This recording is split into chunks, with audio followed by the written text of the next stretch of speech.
Bonjour à tous, dans cette vidéo, j'aimerais continuer avec vous à réfléchir sur la question du capital économique et de la domination, de toutes les dominations, et plus particulièrement de la domination culturelle. Alors, il faut savoir que les riches, les dominants, les bourgeois, si vous voulez, ceux qui ont du capital économique, eh bien, dominent le champ culturel. C'est-à-dire qu'ils gèrent les universités, ils gèrent les grandes écoles bourgeoises, ils gèrent les maisons d'édition, les médias, ils gèrent Internet, etc. Bien sûr, ces gens riches, ces bourgeois sont diplômés. Et la question qu'on pourrait se poser, c'est est-ce que le diplôme peut tout justifier? Est-ce que le diplôme peut justifier la domination? Est-ce qu'ils ont mérité leur diplôme?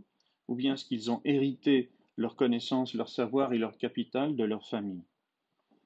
Alors, Bourdieu parle souvent des bourgeois, des gens riches et cultivés, euh, pour les caractériser parce qu'il appelle le racisme de l'intelligence, parce qu'il croit, tous les gens diplômés, tous les gens entre guillemets intelligents croient qu'ils font partie d'une race supérieure, d'une race euh, faite d'une substance différente et supérieure aux classes populaires, aux personnes sans diplôme. Comment convertir du capital économique en capital culturel? Bien sûr, avec du temps, avec de la scolée, hein, avec du travail scolaire. Scolé, c'est le temps libre pour le travail scolaire, pour le travail scolastique, etc. Donc avec du temps long des études. Ça coûte cher de faire des études, et évidemment, même quand on est riche, même quand on est très très riche, pour devenir cultivé et diplômé, il faut beaucoup de temps consacré aux études. Donc le temps, c'est ce qui permet de convertir de l'argent en connaissance. C'est ce qui permet de convertir du capital économique en capital culturel. Il faut beaucoup de temps et beaucoup d'argent pour avoir un doctorat, pour avoir des diplômes, etc. Alors, les études, est-ce que c'est fait pour les riches ou est-ce que c'est fait pour les pauvres ou est-ce que c'est fait pour tout le monde? Bien sûr, les étudiants pauvres sont obligés de travailler en même temps que leurs études, ce qui fait qu'ils consacrent beaucoup moins de temps à leurs études et donc ils réussissent moins que les gens riches qui n'ont pas besoin de travailler. Ils sont obligés de contracter des crédits, ce qui est aussi un obstacle, bien sûr, parce qu'ils doivent ensuite travailler pour rembourser leurs crédits, etc. Les pauvres abandonnent très vite leurs études quand ils ne sont pas éliminés tout simplement car ils n'ont pas l'école. Il faut savoir que les gens pauvres, issus de classes populaires, de familles donc sans capital économique, sans connaissances, sans diplôme, eh bien, n'ont pas vraiment tous les codes, toutes les connaissances linguistiques, le lexique, la syntaxe, la culture générale qui leur permettraient de réussir leur scolarité, donc ils sont éliminés très très vite. Donc des parents sans capital économique ni capital culturel, ils n'ont ni l'argent ni les connaissances implicitement requises pour réussir. Donc ils n'ont pas le niveau, ils n'ont pas les fameux codes bourgeois pour être acceptés par les jurys bourgeois qui cooptent les membres de leur classe sociale. C'est-à-dire que quand on n'a pas les codes, quand on n'a pas l'exis corporel, quand on n'a pas le capital culturel, le capital linguistique, eh bien, les jurys des universités, les jurys des grandes écoles, qui sont tous des jurys de gens riches et cultivés, n'acceptent en réalité que les membres de leur classe sociale parce qu'ils ont les mêmes habitus, les mêmes habitudes, les mêmes références, les mêmes intérêts, les mêmes opinions.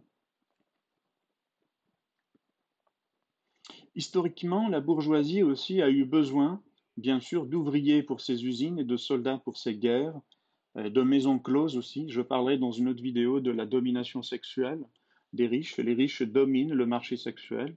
Avec de l'argent, on peut s'offrir de jeunes et jolies femmes, etc., etc. Donc, pour avoir des ouvriers dans les usines et des soldats dans les champs de bataille, bien sûr, euh, il est important de traiter cette question de la démographie pour les classes dominantes. Avec l'idéologie nataliste qui va avec, l'idéologie nataliste, c'est qu'il faut avoir beaucoup d'enfants, il faut soutenir les familles nombreuses pour avoir une main-d'œuvre abondante, taillable et corvéable à merci.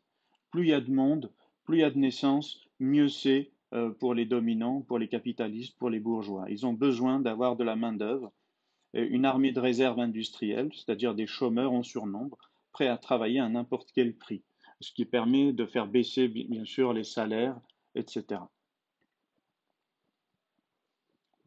Il y a aussi la question des chantages et des violences des riches. Il y a trois types de chantage. Le chantage au licenciement, hein, puisque voilà, si vous n'êtes pas content, eh bien vous partez, il y aura toujours quelqu'un pour prendre votre place.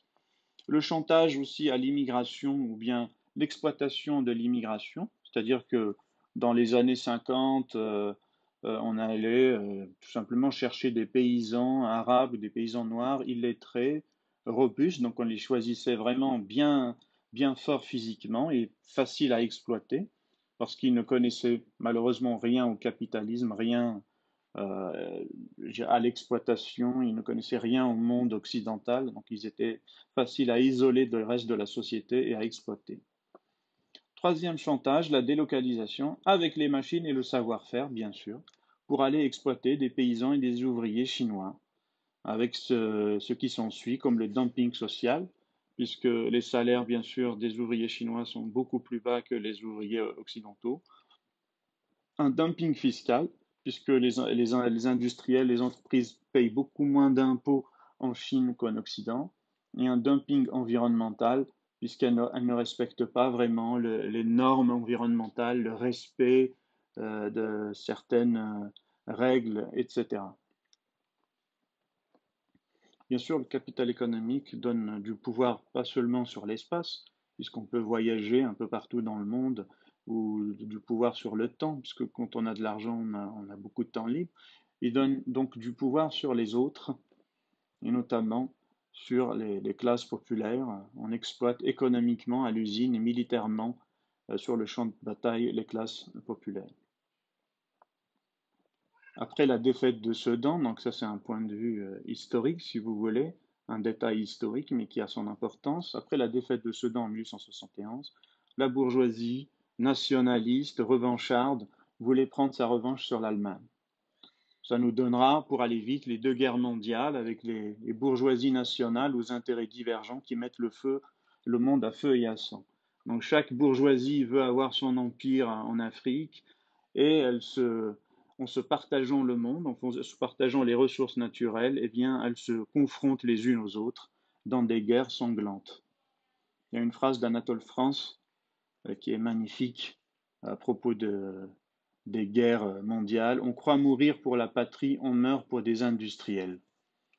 Donc il y a une instrumentalisation du patriotisme, une instrumentalisation de l'unité nationale, une instrumentalisation de l'union sacrée entre travailleurs et patrons, toujours au service des intérêts des dominants.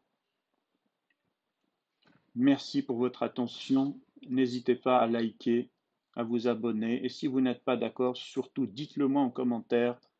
Merci bien.